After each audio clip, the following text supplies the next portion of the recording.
Assalamualaikum warahmatullahi wabarakatuh. Anak-anakku sekalian, apa kabar hari ini? Nah, ya, mudah-mudahan kita semua ada dalam keadaan sehat walafiat. Amin. Ya rabbal alamin.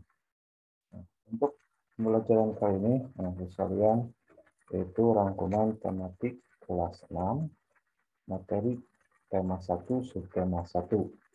Di antaranya PPKN, Pancasila, sila ke-1 dan ke-2, Bahasa Indonesia, hidup pokok paragraf, kemudian IPA itu mengenai perkembangbiakan baik itu secara vegetatif dan generatif, kemudian IPS membahas tentang ASEAN, dan SPDP mengenai seni patung. Nah, sebelum dimulai, ya, seperti biasa kita berdoa dulu. Silahkan berdoa.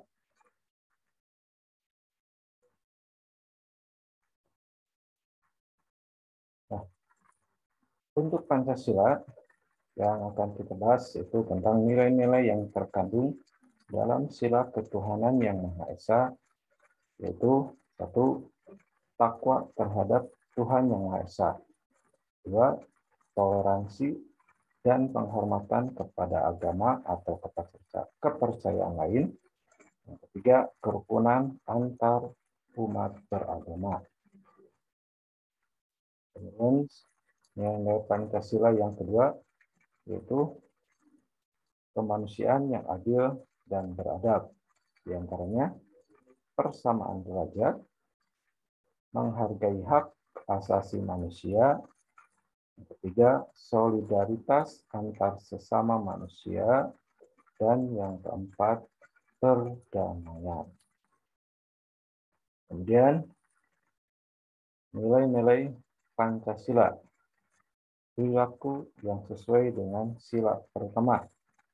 Satu, beribadah menurut keyakinan masing-masing. Dua, bersedekah. Tiga, menghormati pemeluk agama lain. Dan selanjutnya, perilaku yang sesuai sila kedua. Menengok teman yang sedang sakit, bekerja sama dalam kelompok. Kemudian bahasa Indonesia, sekalian, itu menentukan ide pokok sebuah paragraf. Dalam sebuah paragraf, ketika kita menentukan ide pokoknya, pertama-tama kita harus membaca keseluruhan isi teks bacaan. Kemudian menemukan kalimat utama tiap paragraf. Dan yang ketiga, kalimat utama bisa terletak di awal, akhir, dan campuran. Awal dan akhir. Kalimat utama biasanya diikuti oleh beberapa kalimat penjelas.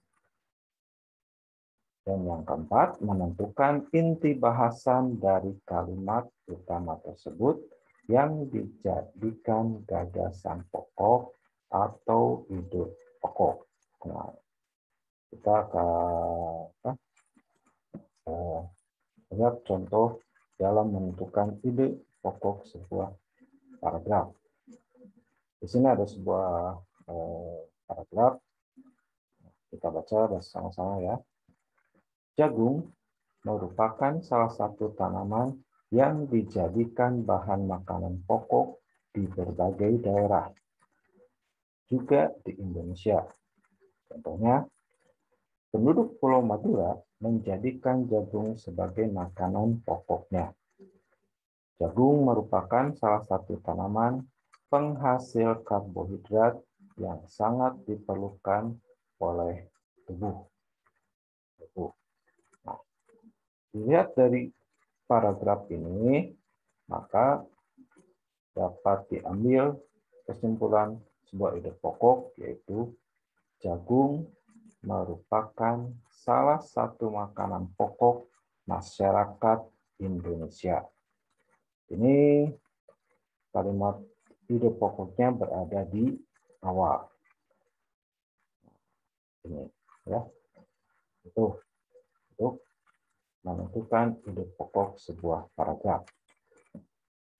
Kemudian pembahasan selanjutnya yaitu perkembangbiakan generatif.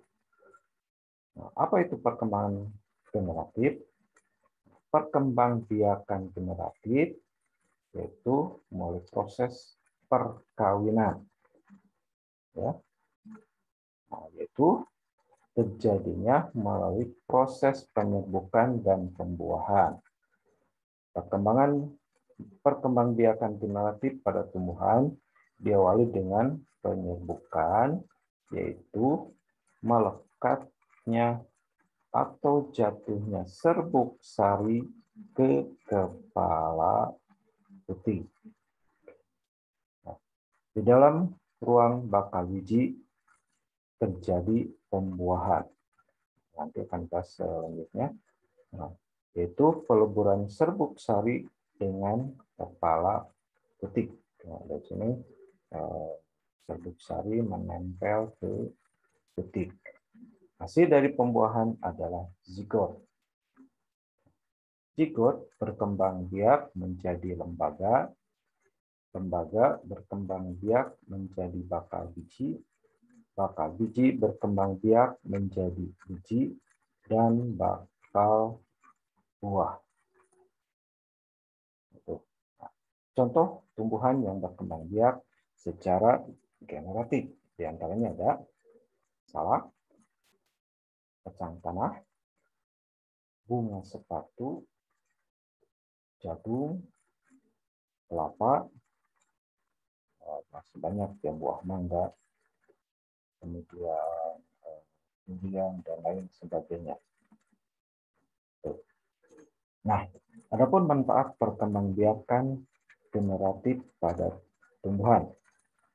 Satu, dapat melakukan pengembangan varietas tanaman baru dengan pengilangan. Dua, menghasilkan bibit yang memiliki akar dan batang kuat. Nah, dan juga dari manfaat perkembangbiakan generatif ini juga itu membuat tanaman bertahan lama. Gitu, ya. Nah, kita lihat bagian-bagian bunga. Kita ini ambil contoh dari bunga sepatu. Di antara dia mahkota ini yang berwarna pink. Nah, ini disebutnya mahkota. Kemudian ini adalah kepala sari. Ini benang sari. Ini kepala putih. Dan ini tangkai putih. Ini yang disebut dengan benang sari, ya, yang akan menempel pada kepala putih sehingga terjadi pembuahan. Dan ini adalah bakal biji.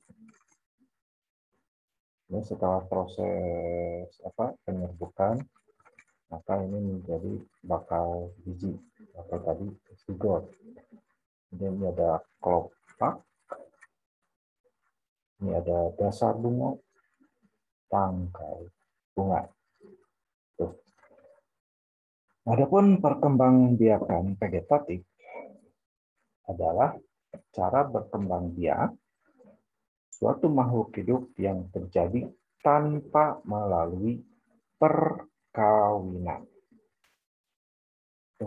Atau tanpa bertemunya antara serbuk sari dan putih.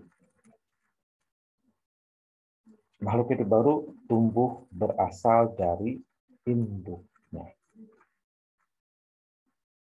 Kemudian perkembangbiakan vegetatif pada tumbuhan dikelompokkan menjadi dua, perkembangbiakan vegetatif alami dan perkembangbiakan vegetatif buatan. Nah, perkembangbiakan vegetatif alami adalah perkembangbiakan secara tidak kawin pada tumbuhan yang terjadi dengan sendirinya tanpa bantuan manusia. Macam-macam perkembangbiakan vegetatif alami. 1. Umbi lapis. Umbi lapis, contohnya ini, ya, bawang merah. Kenapa disebut umbi lapis? Ini umbi-umbinya yang akan nanti tumbuh menjadi tanaman baru. Ini berlapis-lapis. Kemudian umbi batang. Umbi batang, tumbuhan atau bakal tumbuhan barunya itu berasal dari batang. Di antaranya ada contohnya ini kentang. Kemudian umbi akar. Umbi akar di antaranya ada contohnya adalah tanaman singkong. Kemudian ada akar tinggal, geragi, tunas, dan tunas adventif. Nah, kemudian perkembangbiakan vegetatif buatan, yaitu perkembangbiakan secara tidak kawin pada tumbuhan yang disengaja dilakukan oleh manusia atau dengan bantuan manusia. Macam-macam perkembangbiakan vegetatif buatan, diantaranya mencangkok, itu mengambil bagian dari sebuah pohon untuk dijadikan tanaman baru. Kemudian menempel,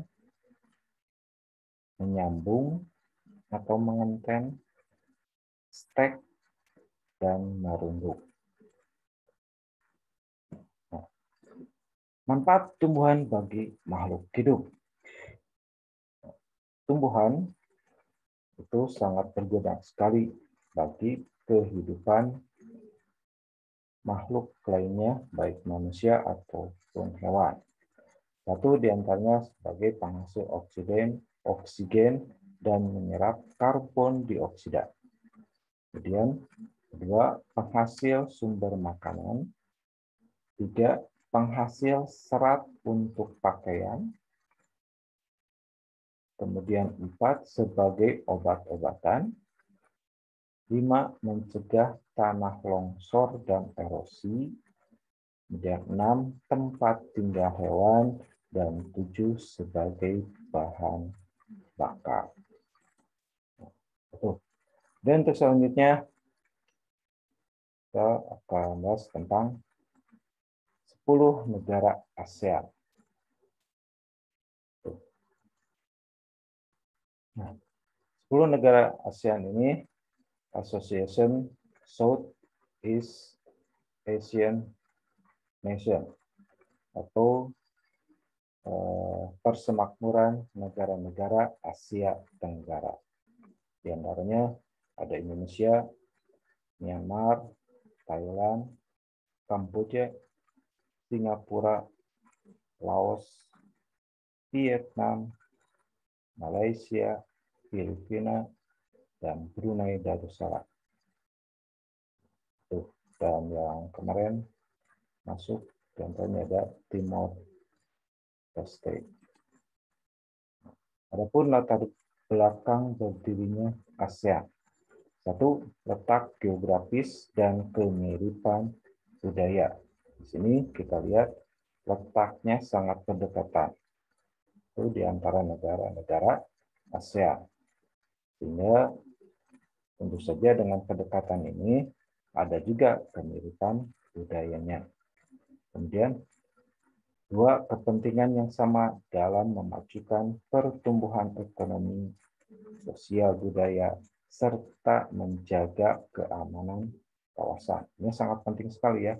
Dari segi ekonomi, tentu saja ini akan saling menguntungkan karena selain dekat, ini tentu saja akan lebih memudahkan dalam proses perdagangan, baik itu ekspor ataupun impor.